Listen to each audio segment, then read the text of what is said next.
All right, good afternoon, good day, everyone. It's a pleasure to be here. Thank you to Jim and the GEM program and the JP Morgan Commodities Center in a joint program. So hearing that I'm the first speaker, I told Jim I think they can only go up from here. So we'll just set that bar nice and low. So thank you all for being here and taking lunchtime out of your day to talk about energy.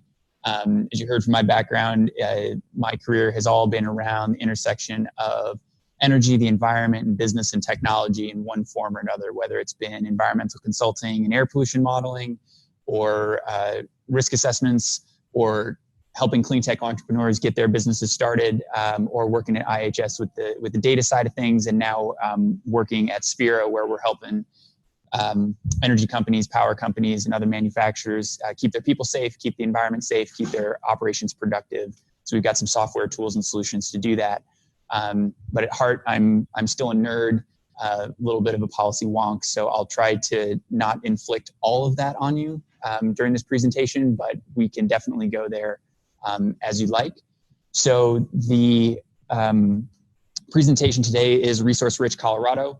It's put together by the Metro Denver Economic Development Corporation and the Colorado Energy Coalition. I've been privileged and honored to chair that committee for the past 2 years. It is most definitely a team effort. So working on doing some slides here. There we go. Got it. So most definitely a team effort. I'm seeing the slides change on the back one. I'm not seeing them change up here.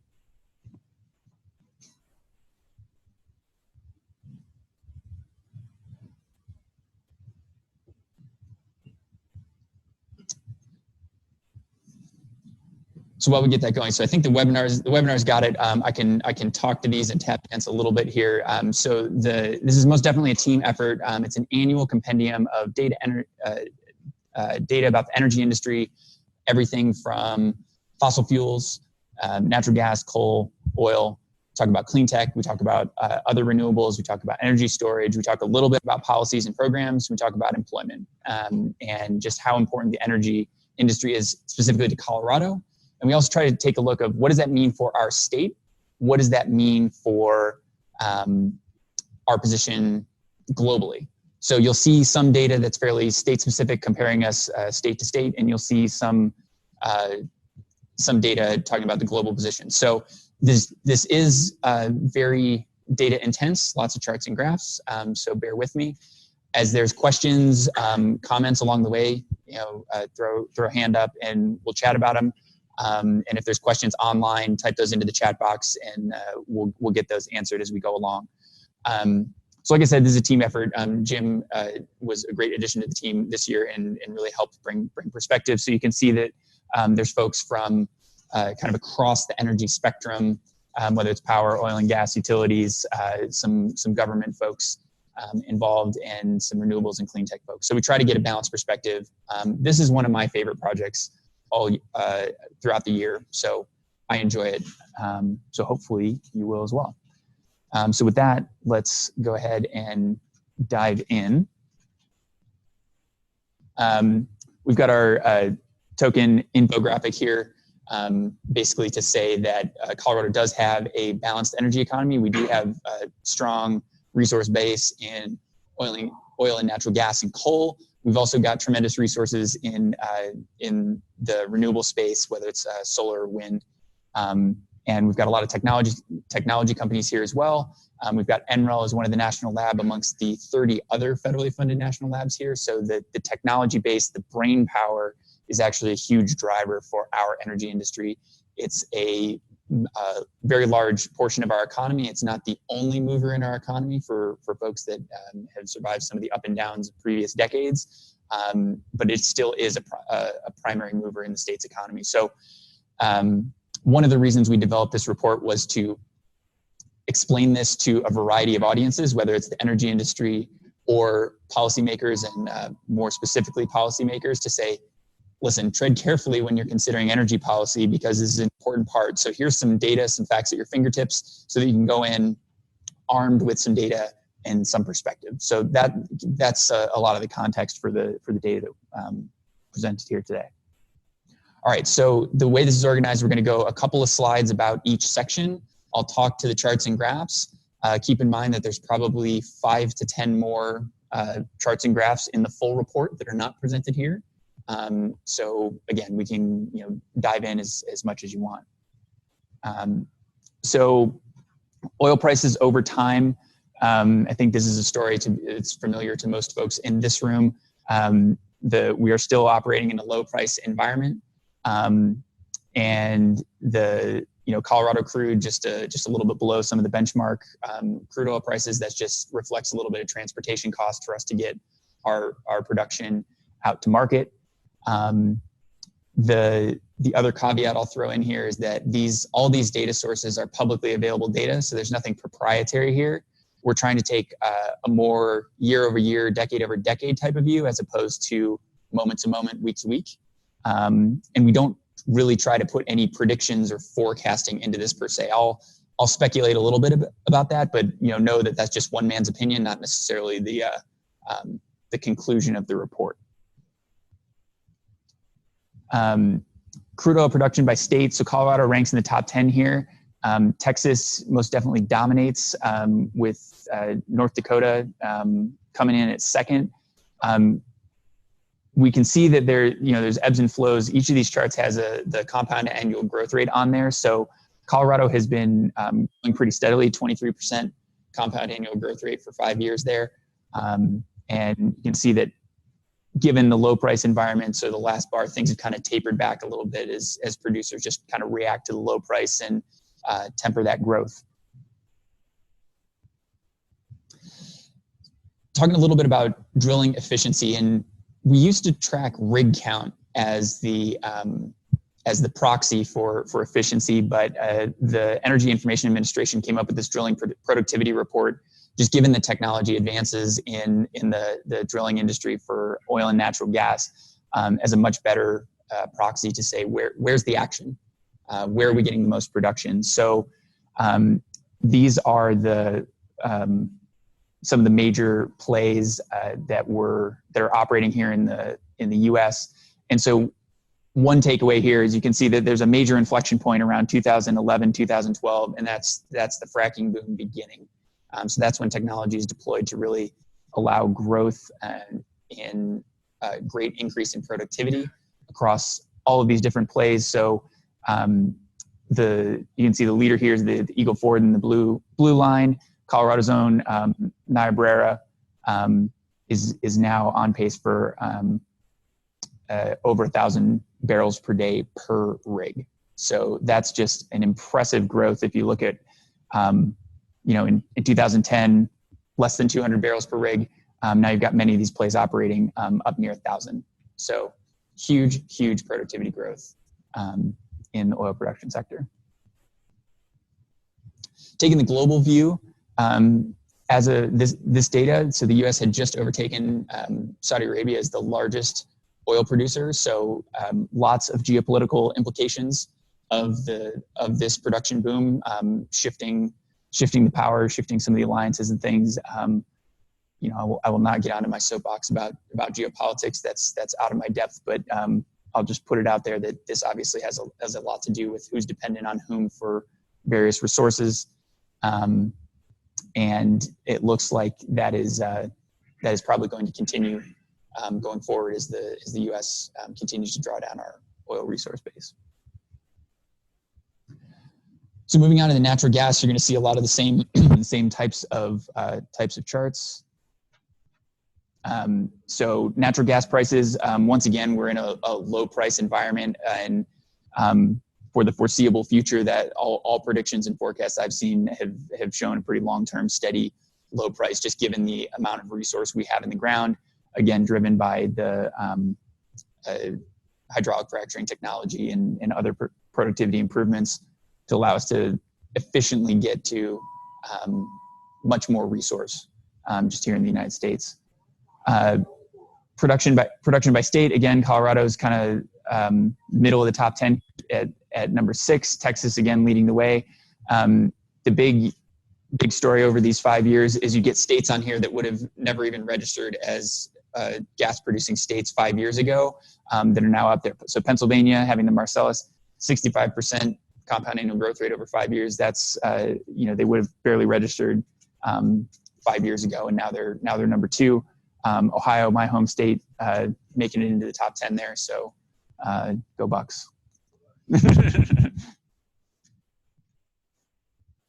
Taking the global view, again, the United States is the global leader. So the significance here is pretty huge. That we can talk about this a little bit more about.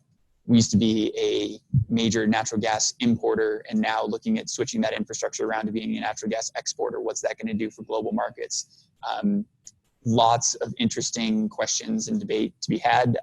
Billions of dollars of capital being deployed because of this fact that the U.S. has such a steady base of domestic natural gas. So again, just a very, very interesting story there about what that might do to other markets. Talking about coal. So state by state here, Colorado is ranking 11th. So here the compound annual growth rates tend to be negative. I think that's just not going to be a surprise to anyone in this room. Coal continues to decline. Wyoming, West Virginia, Kentucky, Illinois. So the major coal producing areas are continuing. They're also seeing a decline in their production. I think this chart really tells the story of why and kind of where we're going. It will probably be very, very, very difficult to build a new coal-fired power plant in the United States anytime in the future. What we're looking at here is capacity and installation. So the black bars on the top are the new capacity added, and the red bars towards the bottom are capacity that's been retired. So this is looking at across the entire coal fleet. You can see that there's a very strong decline. Kind of the net outtake of capacity has ramped up the past 5 to 7 years here, and is likely to continue. Colorado specifically, over the past 5 to 7 years, has retired about 1 gigawatt. That was Xcel's Clean Air, Clean Jobs plan. So they switched many of their generating stations from coal to natural gas, and they actually just straight retired several others and have ramped up renewables to build that capacity and energy efficiency programs. And that similar type of shift from coal to natural gas is seen kind of across the country. And then even more recent news, Xcel has put forward a proposal to retire 2 more coal-fired units from down in Pueblo. So just continuing that shift away from coal as a fuel, as other fuels have been shown to be cleaner, just easier to operate, more flexible. So we'll see a little bit more about this in the renewable section when we talk about the price of wind and solar and how that's dramatically dropped. So I've got a chart for you in a few more slides on that. Global coal production. So the U.S. is still number 2. China's number 1. And tremendous reserves of coal in China and tremendous dependence in their energy sector on coal. So they make up, looking at the pie chart here, they make up almost half of global coal production. Shifting to clean tech. As promised, here's the price of wind. So this is looking at the levelized, unsubsidized cost of wind, just based on a technology basis over the past 5 years. So declined more than 50%. And this is the story here for both wind and solar, that it now becomes cost competitive to other fossil fuels to generate power. It is intermittent, but utilities and generators are getting better and better at figuring out how to integrate wind into their systems and keep prices stable and relatively low for consumers, and literally keep the lights on despite the intermittent nature of wind. Just again, talking locally, Xcel has a program where they work with some of our national labs to develop an algorithm that gives them a much tighter time band to predict the weather. to be able to ramp up and ramp down their wind production or their natural gas-fired power plants to keep the load stable. So that's allowed them to make the best use of their investment and continue to add more wind to the grid. So Xcel has one of the windiest grids of any major utility in the United States. So a little point of pride for the Colorado folks here. Wind capacity by state. So Colorado is 10th in overall capacity. Texas, California, Iowa leading the way with wind capacity. The story in Texas is really all about price. Like, how can you get me my power for nice and cheap and steady? And they've got good wind resource there. So, not always a state that you would think of really pushing renewable energy, but very much sensitive to price. And you can see that they've continued to add quite a bit, even in recent years. Wind generation just as a percent of total, and I like this view, again, to be able to see Colorado here ranking in the top 10, about 17% of our energy generated in the past year came from wind, which again, not only is that a cheap way to generate power just from the resource itself, but it also has a lot to do with being able to integrate that into the overall system. So I think you'll continue to see these numbers go up and up as more wind is deployed and utilities get better at figuring out how to make the most of that investment. All right, price of solar, even more dramatic decline over the past 5 years, more than almost 75% for crystalline silicon. So same story, makes it much more attractive for utilities to switch, for communities to switch when the price of solar is now cost competitive. California, far and away the leader here. So a lot of this is the mega utility scale generating power plants. You can also see some of the effect in this chart of state by state subsidies and incentives. So you get states like New Jersey, not particularly known as a Sun Belt type of a state, but with a very strong incentive and push at the state level to deploy solar. So that's why you see them up there, for example. And then Colorado here is 9th overall. Again, net generation is a percent of total. California, with all of their capacity, leads the way. Nevada and Arizona, again, with utility scale solar, continuing to ramp up and integrate those more effectively into the grid. And Colorado squeaks into the top 10 here with our solar net generation.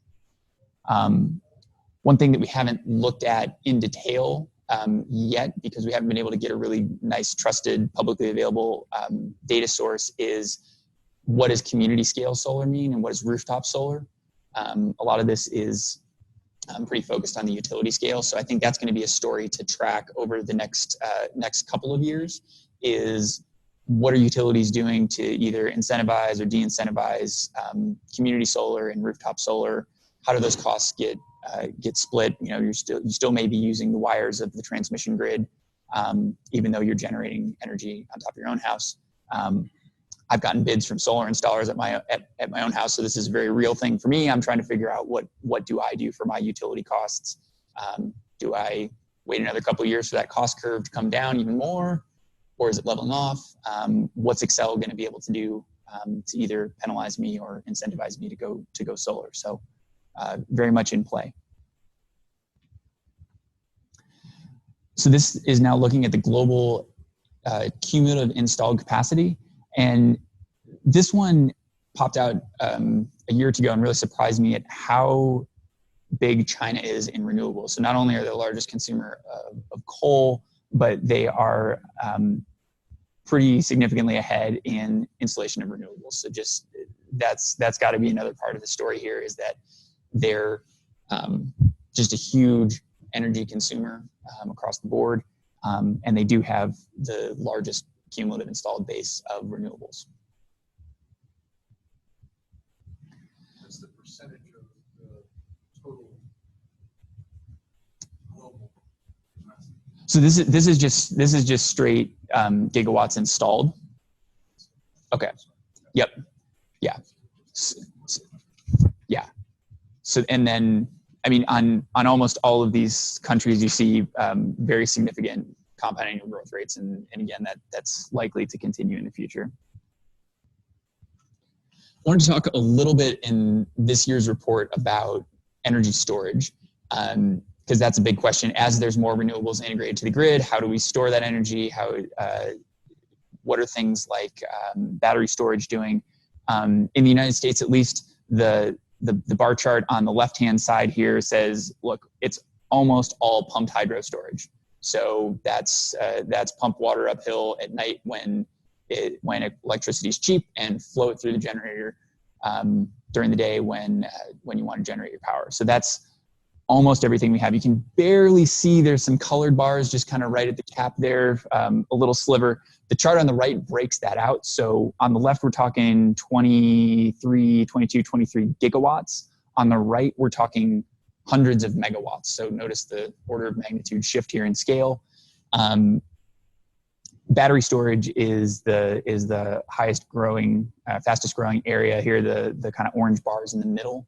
And I think, again, that's going to continue with companies continuing to invest in battery technology. We didn't put the chart in there, but the battery cost curve is following wind, following solar, following more or less any kind of materials technology follows a similar type of curve. So battery is going to continue to grow, is the likely story for energy storage. So again, stay tuned here, because this will be something to watch over the next 3 to 5 years, how it goes. Question? What's the compressed air rise up there?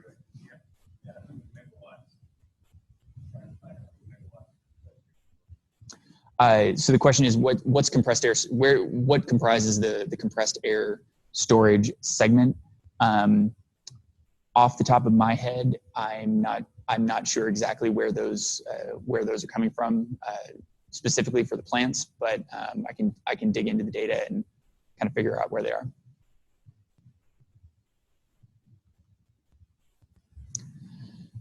Still in the clean tech section here, another measure we look at is cumulative LEED certified square footage. So this is on a per capita basis. Colorado is number 3. So sustainable building technologies, lower energy footprint. We've got quite a bit here per capita. So that's just a nice measure of sustainability in the built environment. This was a new view that we were able to get this year, which I personally really like, which is the net electricity savings from energy efficiency programs. So how much is your utility pushing megawatts, and what are we getting out of that? So what are we actually saving? What are the watts we don't have to generate from whatever source? So Colorado, a little bit less than 1% of our electricity saved by these energy efficiency programs. Some of the big movers there, Rhode Island, Massachusetts, ticking up over 2.5% of their projected electricity demand was actually saved by these energy efficiency programs. So I think that's an interesting view to kind of get in here and get something that's at least a nice piece of data, or a nice set of data for energy efficiency. What's driving that, Brian? Is it the primary sources?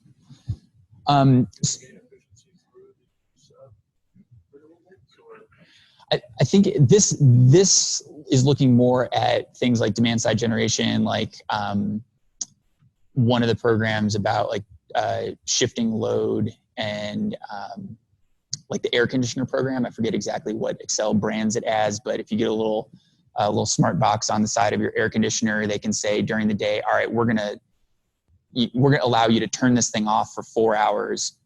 They give us as a consumer a little kickback. It's like, all right, we'll give you whatever cents or dollars on that if you let us manage that, and we're gonna that lets us keep a peaker plant offline. So instead of having to fire up another peaker plant, we can just manage that load, and that saves us a sliver of this 1%. So in its programs like that, there's a lot.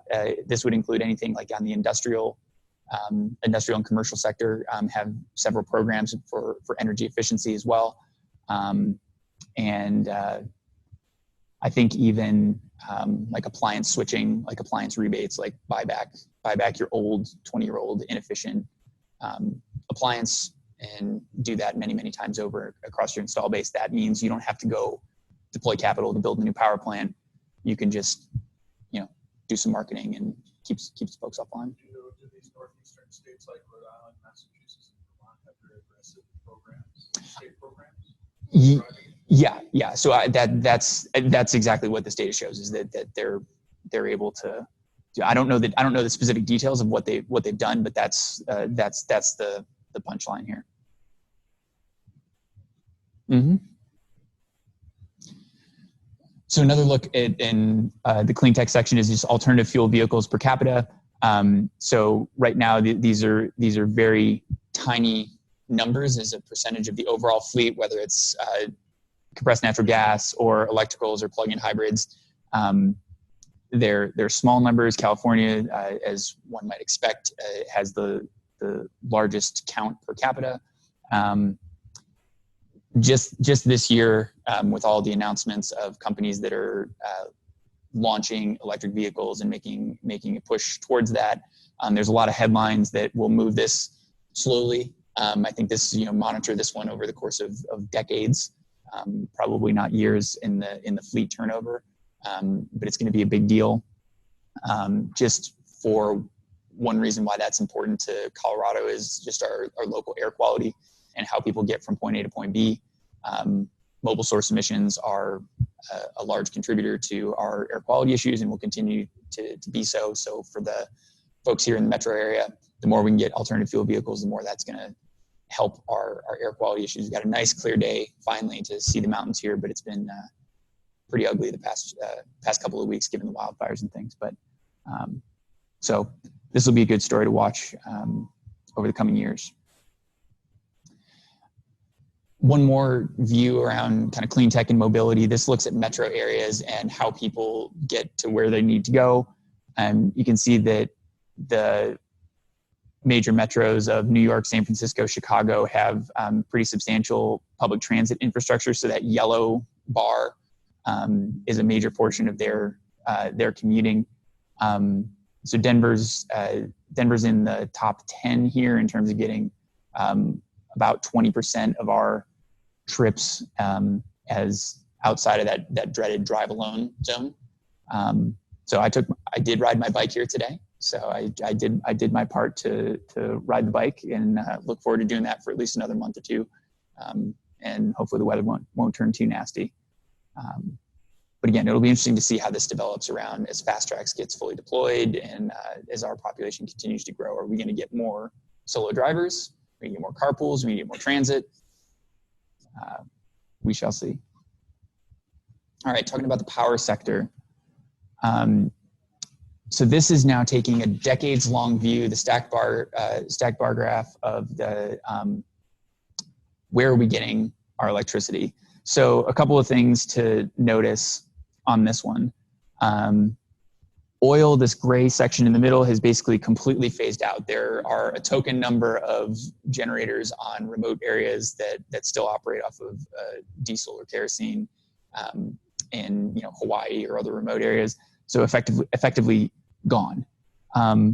Coal, major decrease to where it was holding steady for decades at roughly half of the energy or power produced came from coal, is now ticking around 30%. What's driving that out is so partly is the nuclear fleet came online in the late 60s. Also the renewables and natural gas have pushed to make up the share. And so you can see pretty steep increase in natural gas fired power generation. Last one I'll comment on is hydro. So in the 20s, 30s, 40s, we built the major infrastructure projects, the major dams that are the hydro producers. So that this has just been pinched down. There's been really no net new major additions of hydro over the years, but you can just see as a percentage, it's kind of gotten squeezed down over time. And then of course the green bar on top with the renewables making a stronger play for our market share. Yeah. Is that the shrinking hydro, is that more an illustration of just no added generation as the overall demand rises? Yeah. So the question is, what's going on with hydro? Is that actually shrinking, or is it just the pie is getting bigger? And it's the latter. The pie is getting bigger. So we've got more or less the same, generating nameplate capacity of hydro that we had in 1950 as we do today, plus or minus a rounding error. And it's just that we produce a lot more power currently than we did back then.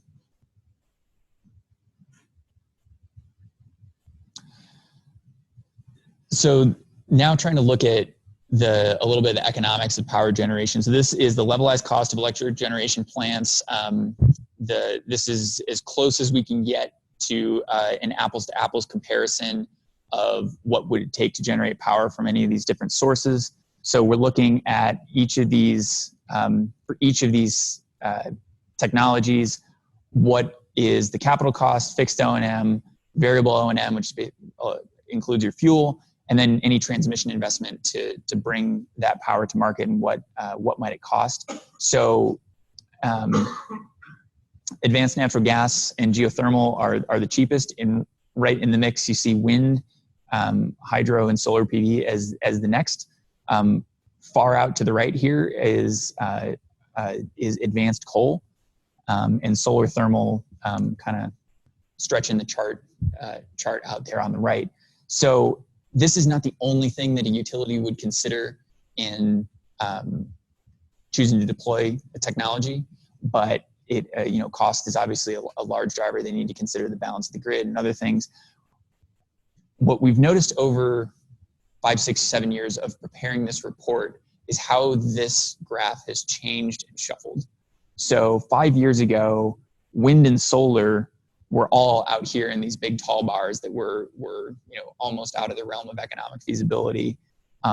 Coal was roughly competitive.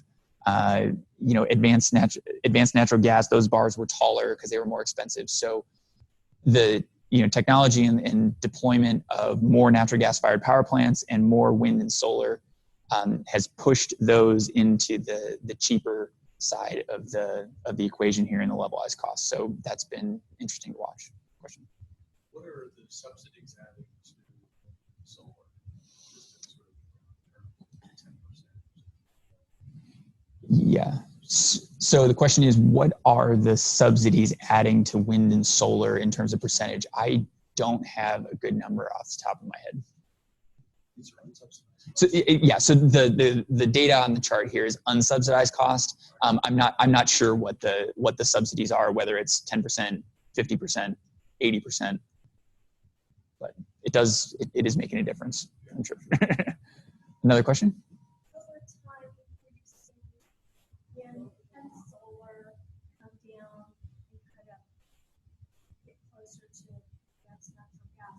Is there synchronicity there with how well we're integrating those two forms of generation? Does that add to the cost savings? Yeah. So the question is, as we're seeing wind and solar become cheaper and more, achieve more cost parity with natural gas, is part of that due to the integration efforts? And I think the answer is yes. And part of it is going to be, I think it would show up in this chart in partly the transmission investment a little bit, as there's new investments in the grid. And then it would either be in the variable O&M or fixed O&M. So Excel's program to monitor and forecast wind and solar going on, that's not free. They have engineers and techs working on that. They've got some servers, I would suspect. They would lump that into those costs, but I think again those are the kind of things that would make it work and make it viable. There's another, yep, Rich.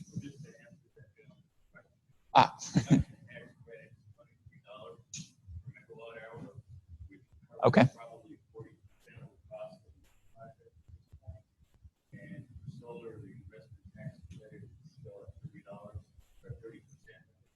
Okay. Got it. So I'm just going to repeat those for the folks on the webinar. So it was roughly, so can you say it one more time on? So the production tax credit for wind is $23 per megawatt hour. So you got $23 per megawatt hour for wind, which is about maybe 30–40% of that bar. So a major chunk of the cost. And then, So investment tax credit on solar is 30%. So again, that's just 30% off the total installed cost. So it's straight off the top. So those are numbers that I think if you were a utility looking to invest, they would make you sharpen your pencil and look again and try and take advantage of that. Definitely makes it a lot more attractive.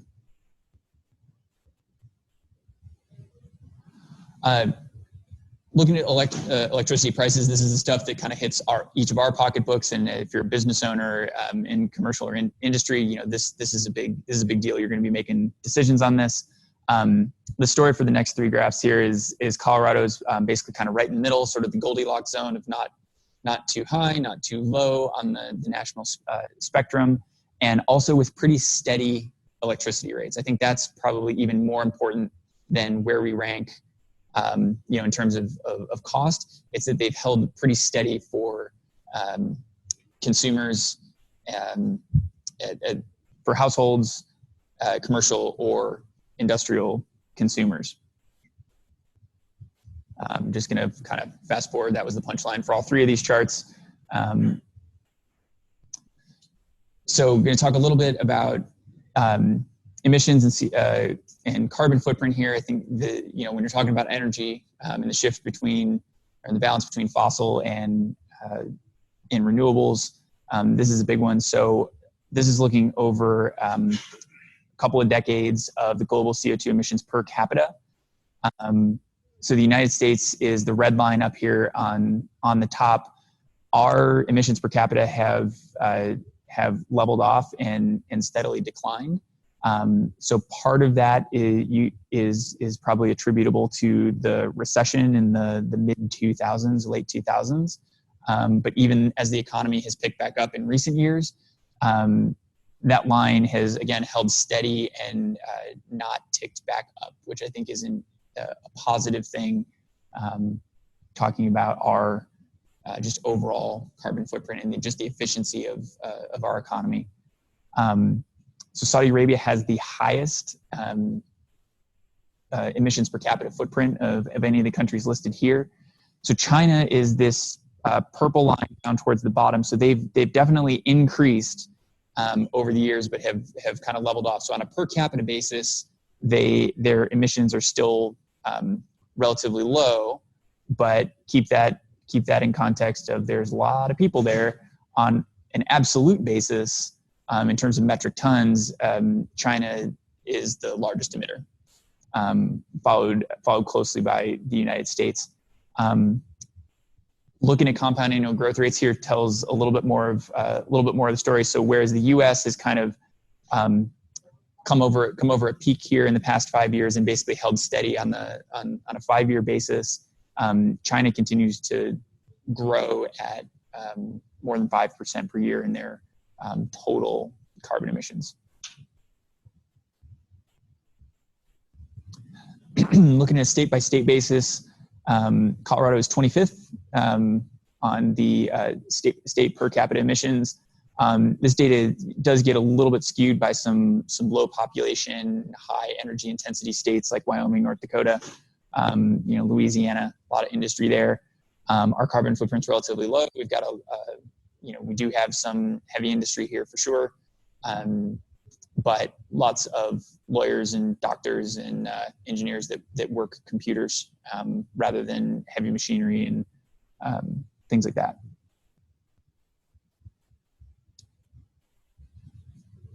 So this is looking at a per GDP, so state emissions per GDP. Again, just a slight twist on it. The takeaway is about the same. Colorado kind of ranks in the middle there. On this one, I like to point out that all of the compound annual growth rates are declining. So that means we're getting more GDP per metric ton of carbon that we're emitting. So that's a nice efficiency measure. So even though the absolute numbers may be ebbing and flowing a little bit, this is an efficiency story. So we're getting more from less. policies and programs, again, I paired this back. The one thing I'll just touch on is the state gas tax. This is a third rail issue, can get really dicey really quickly. But again, considering the audience for this report originally was state and local policymakers. So just kind of throw a fact out there that here's the state gasoline tax. It's lower than the national average, and it hasn't been touched since 1991. So where does that money go? It funds lots of different programs, from transportation infrastructure to other infrastructure investments. But again, we're trending below the line for the state gas tax. Last section here before we open up to questions. As I said from the beginning, that the energy economy is a big deal for Colorado. It is a big deal for the United States. It is a big deal globally, right? Everybody here knows that. That's not a particularly controversial statement. What does it look like here in Colorado? We've seen a little bit of a dip in the fossil fuel employment. Again, tracking price declines as companies pare back a little bit just to survive in the lower price environment. On the clean tech side, just it's continued growth nationally and continued growth here in Colorado. We've got a nice sector of clean tech workers and clean tech knowledge base across all things: wind, solar, batteries, and other technologies that would fall in the clean tech bucket. These are high-paying jobs, well above the national and state average in both fossil fuel and clean tech. So in the blue bars there in fossil fuels, the red bars in clean tech, substantially above the average for the industry. Economic impact that is roughly 15 billion. Hundreds of thousands of workers, direct and indirect. So this is a nice, the energy industry is nice in that you don't just get the direct workers, you do get a nice multiplier effect of indirect workers, induced jobs. And somebody that's more of an economics person can really explain what all those mean. But it's a lot of employment here in the state. So it does drive our economy a fair amount. But it's not the only thing driving our economy. Where in past decades, the energy cluster would have been a much higher bar and higher percentage of what the state's economy was. So kind of living and dying on the resource booms and busts. It still does take a major hit, up and down, but it's not gonna have as outsized effect as it would have had in previous years. I think the region has done a nice job to diversify into healthcare, business services, financial services, aerospace, and on down the list. So we do have a balanced economy broadly, and even within the energy industry, it has broadened significantly. Besides being just strictly in oil and gas and coal play, now the clean tech sector is there as well. So those the energy diversity in and of itself has increased.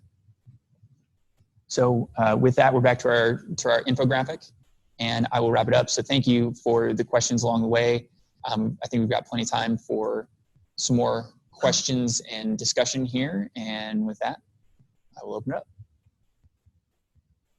Yes? I'd like to ask a little question. Fire away. So what did you use to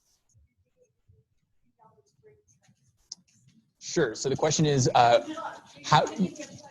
Yeah, absolutely. So the question is, how do we create all these graphs and charts? It's almost all driven off of Excel.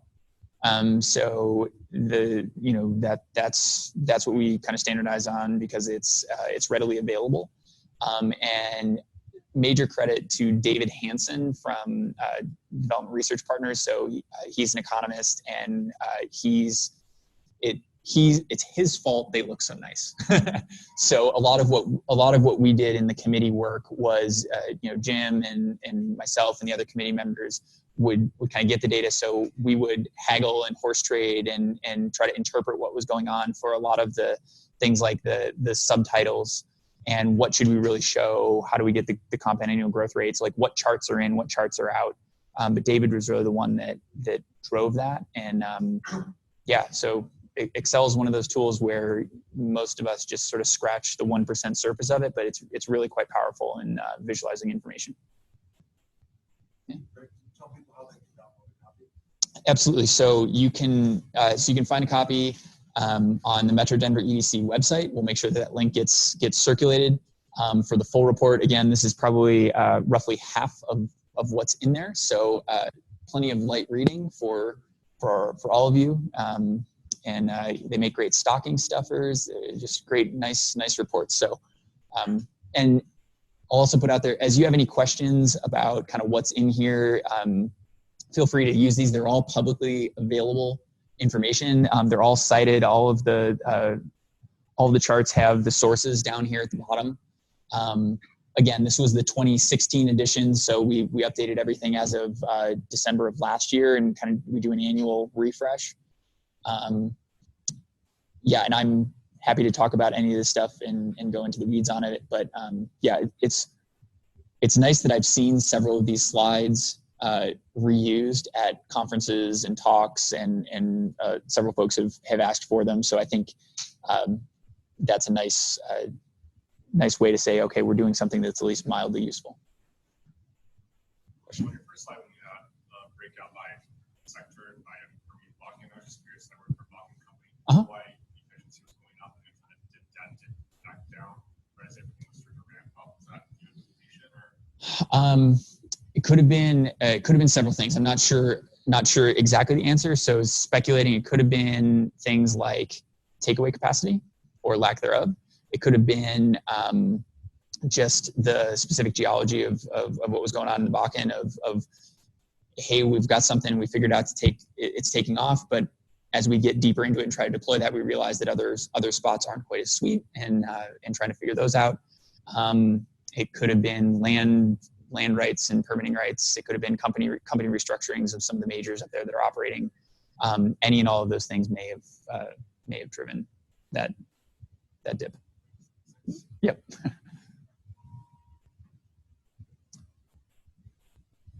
Any questions from the online group? Okay. Other questions in the room? Okay. All right. Thanks everybody.